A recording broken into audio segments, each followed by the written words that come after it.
We're going to get started. Thank you all for being patient. All good. So welcome everyone to today's City of Columbia Board of Zoning Appeals meeting, November 7th. I'm John Gregory, chair for the board, and will be serving as chair for today's meeting. At this time, I'd like to introduce the other board members. To my far left, Jonathan Vang, Vice Chair Catherine Finner. To my right, Colton Driver, and far right, Sherrard Duval. I'd also like to introduce staff, and certainly they're very instrumental and helpful to the board, so I just want to recognize them. Hope Hasty, Zoning Administrator, Erica Hyen, Deputy Zoning Administrator, and Madeline Bowden, Land Use Board Coordinator. So the board is charged with hearing applications for special exceptions, variances, and administrative appeals. All testimony is recorded, and anyone wishing to speak will need to be sworn in and come to the podium to speak. No testimony can be taken from the floor. When you come to the podium, please state your name and speak clearly into the microphone because, again, it's being recorded. Applicants with cases before the board are allotted a presentation time of 10 minutes. This time also includes all persons presenting information on behalf of the board, on behalf of the applicant, excuse me. This time limit does not include any questions that are asked by the board or staff regarding the case. And then once the applicant's done presenting, any member of the public may address the board in intervals of 3 minutes or 5 minutes if by a spokesperson for an established body or group of 3 or more. The applicant then can come up for a rebuttal for 5 minutes. The board reserves the right to amend these limits on a case-by-case basis. Those of you, so we're about to swear anyone in who's going to speak today on the podium, and those of you who plan to speak must be sworn. If you are here as an applicant or here to speak in any case, please stand at this time and raise your right hand. Please stand, and raise your right hand. Thank you. Do you affirm or attest that the testimony you will give today is the truth and nothing but the truth? All right, thank you. At this time, I'm going to turn the meeting over to Ms. Hasty. Thank you. Good afternoon. We're going to get started this afternoon with the consent agenda. We've got quite a few items on consent. First is the approval of the October 3rd, 2024 meeting minutes. Next is 2024-0014V, 4500 Maybar Street, variance request for the maximum fence height in the secondary front yard setback.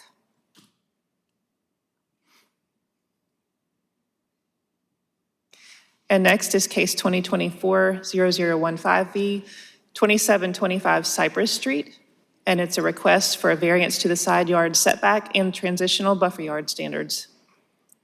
The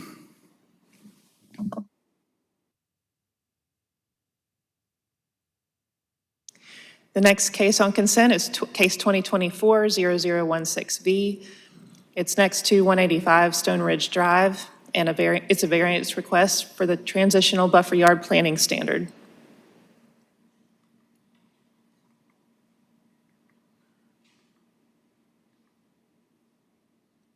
Next is case 2024-0017B, 2806 Pickett Street, variance request to the fence height standard in the street intersection site area.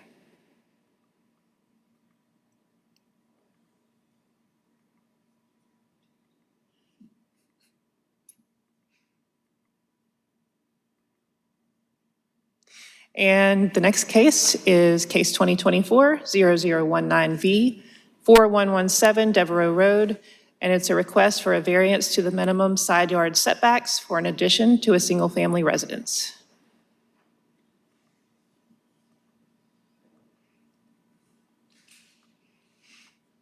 And that concludes the consent agenda. At this time, would any members of the board like to remove an item from the consent agenda? Okay.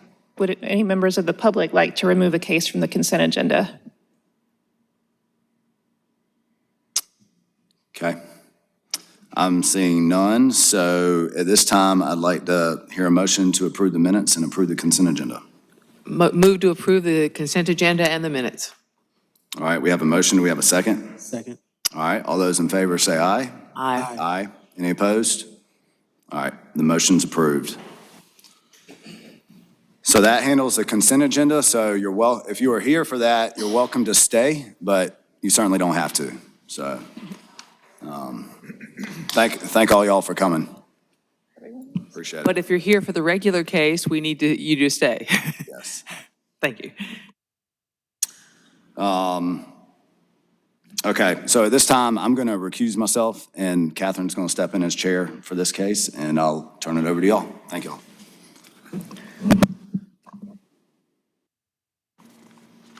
All right, we have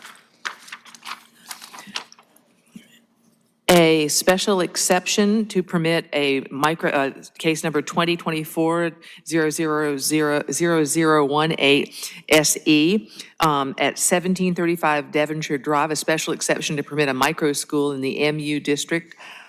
And if we could hear from the applicant, please. And you should all have a packet of information that was provided for this case. Good afternoon.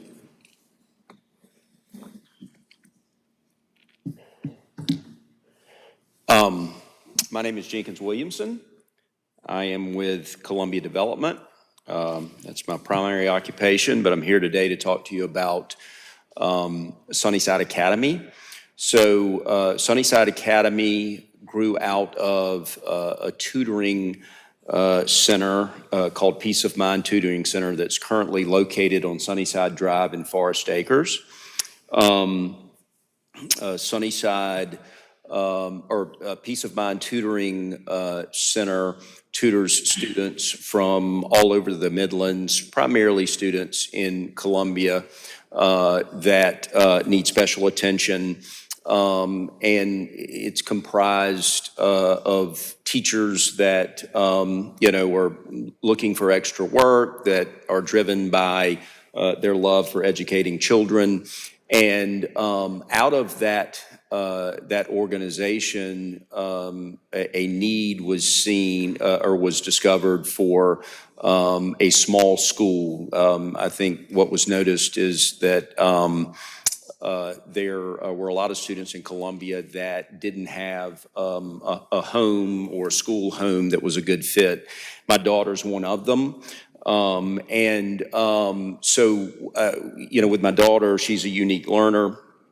Almost all of the students at Sunnyside Academy are unique learners. Traditional public school is not a good fit for her. Traditional private school is not a good fit for her.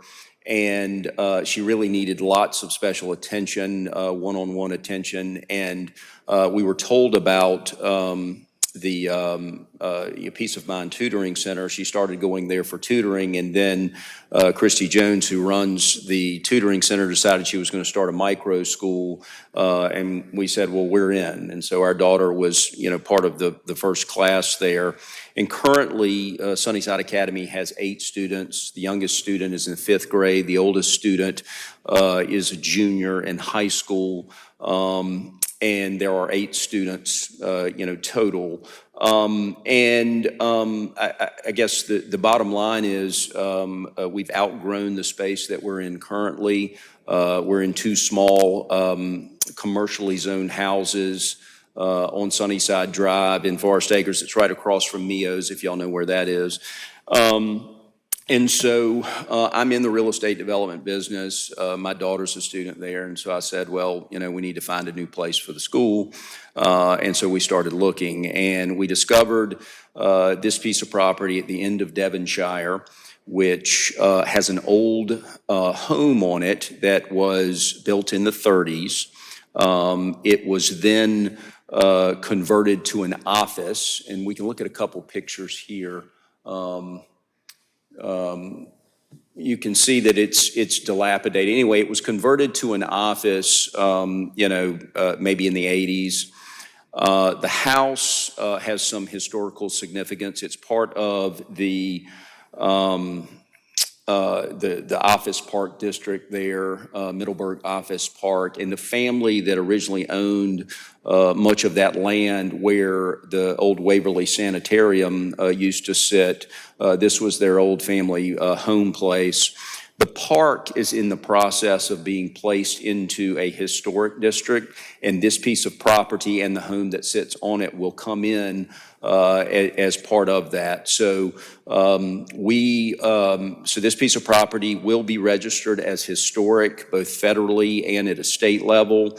It also is an abandoned building. So over 11 years ago, it was put out of service. It has been sitting on the property abandoned, for over 11 years. So we're going to preserve it. We're going to restore it. We're going to register it federally, put it back into service. And Sunnyside Academy, we would like to locate it here. We're also going to use the building for Peace of Mind Tutoring Center, and so it will serve two purposes. It will be for tutoring. It will also be for Sunnyside Academy. We're in the process of registering Sunnyside as a nonprofit. Should have that done by first quarter of next year sometime. And, I see the school potentially growing a little over time. The goal is to keep it small. The current teacher to student ratio is 4-to-1. We could grow some, but it's a micro school, and, we just need a new home. And so the idea that, we can preserve a historic building, put it back into service, and locate both the school here, the micro school here, and the tutoring service, or the tutoring business, which is an allowable use, is appealing to us. We do think it fits very well within the surrounding communities, which I think is really the burden of proof here. And it is surrounded by office uses, medical office, high density residential. It's a very low traffic use. Like I said, it's a small school. So we're just trying to clean up the building, put it back into service, and we do think this would be a great fit within the community through the seller, who has relationships with some of the surrounding, multifamily projects.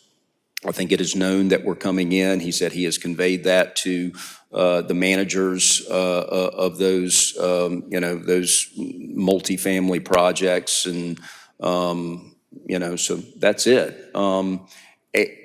If you'd like to hear a little bit more about the school, happy to bring up the woman here that runs it, but if not, that's about it.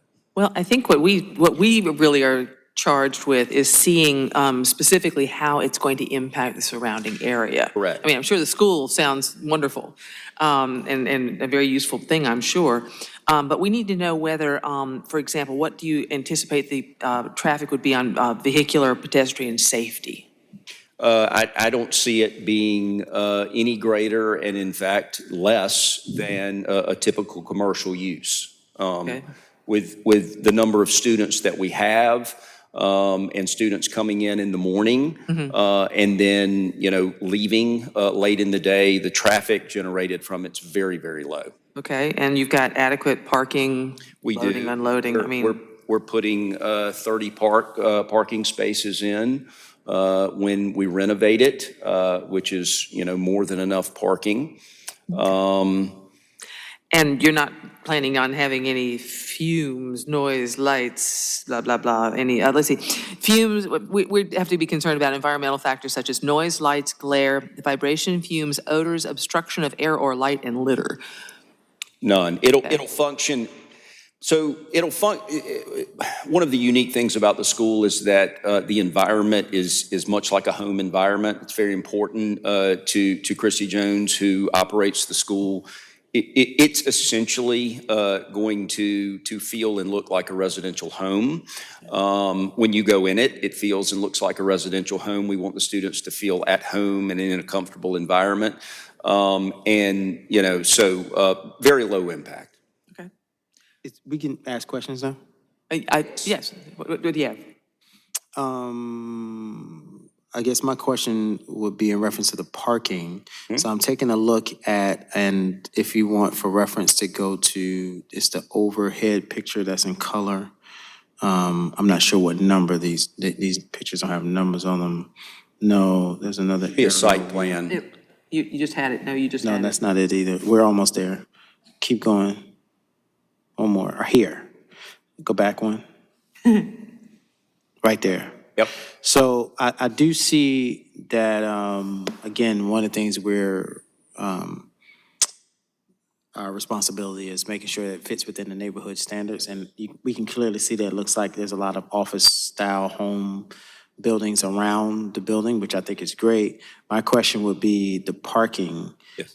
Because it looks like, because the building is overgrown, we can't really see where the parking was located on previously. Well, they're really, It looks really close to the office building there in the bottom left, so I'm just trying to figure out if it's gonna be 30 spaces. yeah, there is a site plan that I think, so you can see where, well, so first of all, let me say this. We met with the city. So we came in, we met with the town of Columbia. We shared with them the site plan. We got comments from the whole team. We didn't really receive any comments on the plan. Now, we have not submitted a formal engineered plan, which of course we will have to do, at which time the city will weigh in and, tell us what they think about, what we're designing. But Cox and Dinkins hasn't started on that yet. Obviously, we have to get the use approved first. But so the parking that you see is proposed. It's 30 parking spaces. I don't know that we need all of that, but you never know. So, it is designed and drawn by Cox and Dinkins per code. And it meets all the required setbacks, buffers, et cetera, from the neighboring uses. And we will comply to all, City of Columbia regulations and requirements. Okay. I think that was certainly one of my questions was that, and how close that parking could come to the buffer zone of the building right next to it. Yep. Based on the site plan here, if you're looking at where that street is there, how close that is. That's a But you private all- you all drive. haven't- That's a yeah. private It drive. looks like a private drive. Yeah, it's a private drive. It will remain a private drive. The city's right-of-way stops. It's hard for me to point it out. I don't have a pointer, but right there. You can kind of see where the city's right-of-way stops. See it. So it is a private drive. But we still have to adhere to setbacks, buffers, all of the things that are required under the zoning district. And it looks like there's one way in and one way out, or is there gonna be a separate? It is one way in and one way out. Now, we'll have a punch-through out to Orangeburg eventually. Of course, we're going to have to, meet all fire code requirements. The city, city fire department will have to look at it. The entire department will evaluate it and make sure that it meets code. What's the rule there for one way in, one way? Is that 10 spaces, 20 spaces? One way in, one way out? There's an amount of spaces for that. 22, right? Yeah, but at this point, if you see, you essentially will take a left into the parking lot until the rest of the property is developed at a later time. You will circle back through the parking lot and come back out. So there's a U-turn movement that you can make through the parking field Okay. to get It's back out. basically a cul-de-sac. It's basically Yeah, a it's like a cul-de-sac. cul-de-sac, yeah. Yeah. Those are only my two questions. Thank you. Any other questions? Anybody else? Questions, concerns? Would anyone else like to speak? No? All right, well, hearing nothing, we will close I don't have my script, but we'll close question and come to staff, go to the board discussion. What do y'all think?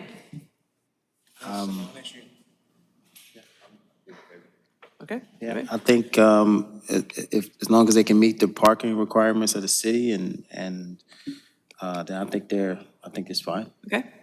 Do I have a motion? Move to approve, subject to staff comments. Move to staff comments? Move to approve, subject to staff comments. Move to approve, subject to staff comments. Do I have a second? Second. All in favor? Aye. Aye. Motion carries. And do I have a motion to adjourn? Motion to adjourn? All in favor? Aye. We are adjourned. Thank you very much. Okay.